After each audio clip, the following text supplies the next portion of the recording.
Hello दोस्तों, आज हम पढ़ेंगे क्लास 9th की इंग्लिश का बिहाइव का चैप्टर नंबर 6 का part number B, no men are foreign. इससे पहले मैं ये जो पोयम है ये डिस्कस कर चुकी हूँ, इसको एक्सप्लेन मैं कर चुकी हूँ। हम आज इसके क्वेश्चन आंसर्स देखने वाले हैं। जैसे कि ये पोयम मुझे बहुत अच्छी लगी थी, मैंने मेरे लास्ट वीडियो में इस पोयम के बारे में समझा रखा है। आज हम इसके क्वेश्चन आंसर्स देख लेते हैं।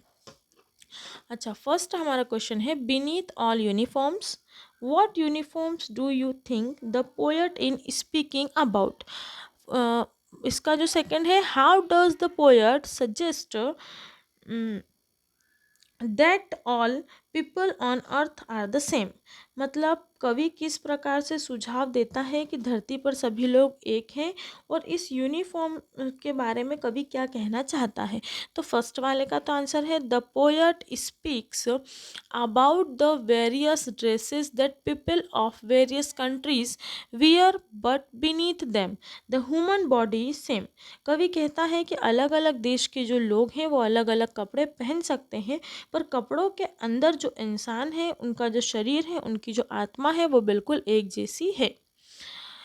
ये तो सीधी सी बात है कि कोई दूसरी कंट्री में जाएंगे तो उनके 3 हाथ तो होंगे नहीं, 2 नाक तो होंगे नहीं, तो सबकी बॉडी तो सेम है। भगवान ने बनाई है, भगवान ने बनाई है, ईश्वर ने बनाई है, अल्लाह ने बनाई है। अब वो पता नहीं, बाकी किसी ने भी, जिसने भी बनाई है, कोई परमात्मा ने सबको एक जैसा बनाया है।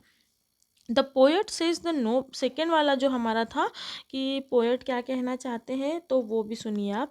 The poet says that nobody is different in peculiar, no country is strange, a single body breathes beneath all uniforms, moreover the land is same everywhere.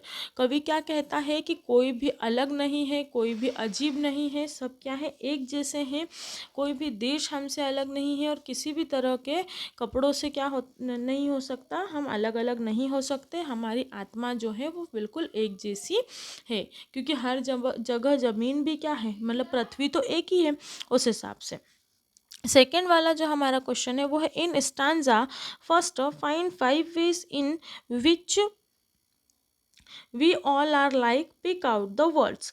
पहले छंद में 5 बातें बताइए जिससे हमें लगे कि हम सब एक जैसे हैं। तो देखिए वो क्या क्या है in stanza. First the poet says we wear different clothes but body same. मतलब स्टांजा में, पहले स्टांजा में कहते हैं कि केवल हमारे कपड़े अलग अलग हैं, लेकिन हमारा जो शरीर है वो एक जैसा है। सेकेंड है, we walk on the same planet, हम सभी एक ही ग्रह पर रहते हैं, चलते हैं। End of each individual is same, सबका अंत जो है वो भी सबका सेम होगा, सबको मरना तय है। ऐसा तो है नहीं कि जो भारत में रह रहा है वो जल्दी मर जाएगा, फिर जो अमेरिका में रह रहा है वो 200 साल जिएगा, ऐसा कुछ नहीं। वी ऑल ईट, हम सभी को खाना पड़ता है। वी ऑल टेक वाटर्स, हम सभी को पानी पीना पड़ता है। अब ऐसा तो नहीं है कि आधे लोग केवल हवा से ही जिंदा रह रहे होंगे, है ना। सेकेंड क्वेश्चन है, how many common features can you find in stanza. Second, pick out the words. जो दूसरा वाला स्टांजा है उसमें कितनी एक सी खूबियाँ हम ढूंढ सकते हैं। तो देखो, the following common features are given in stanza second, sun, air, water, peaceful harvest required for human survival in same hands.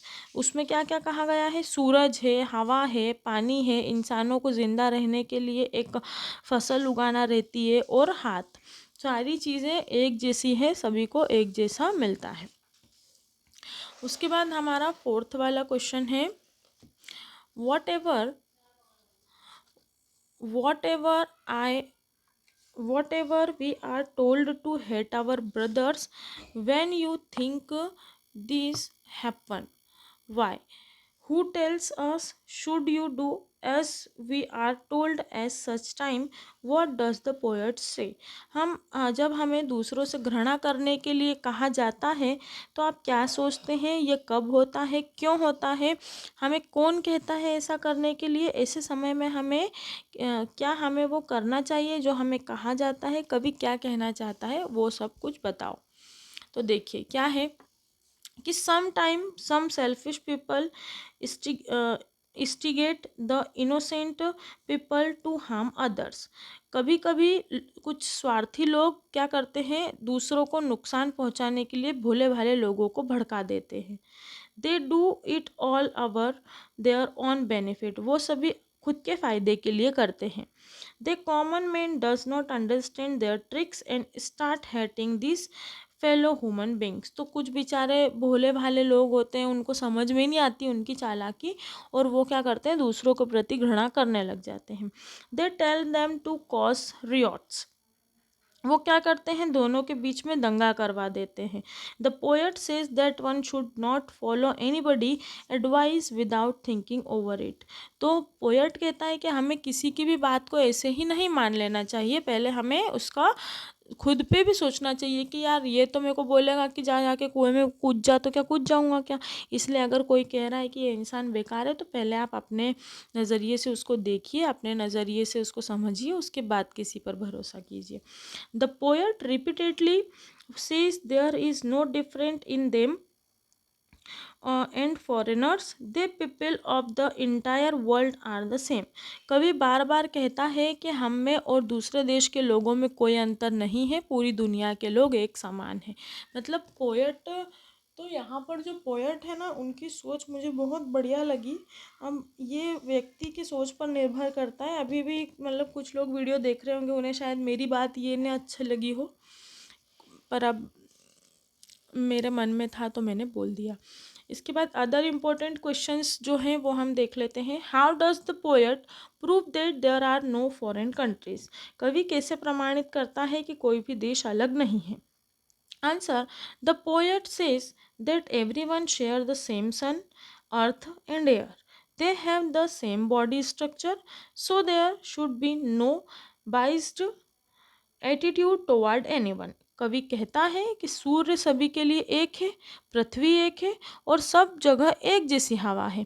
सबके शारीरिक रचना एक जैसी है, इसीलिए किसी के साथ भी भेदभाव का व्यवहार हमें नहीं करना चाहिए। क्वेश्चन नंबर 2 है, what does peaceful harvester symbolise in poem no men are foreign. कवि जो है कविता में इसका no men are foreign and peaceful harvest किस बात का प्रतीक है।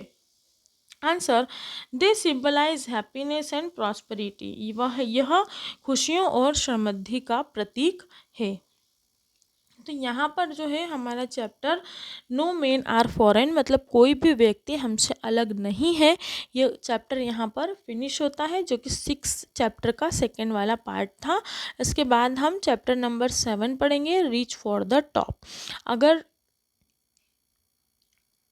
आपको मेरे वीडियोस पसंद आते हैं तो प्लीज़ चैनल को लाइक एंड सब्सक्राइब कीजिए। Thank you so much.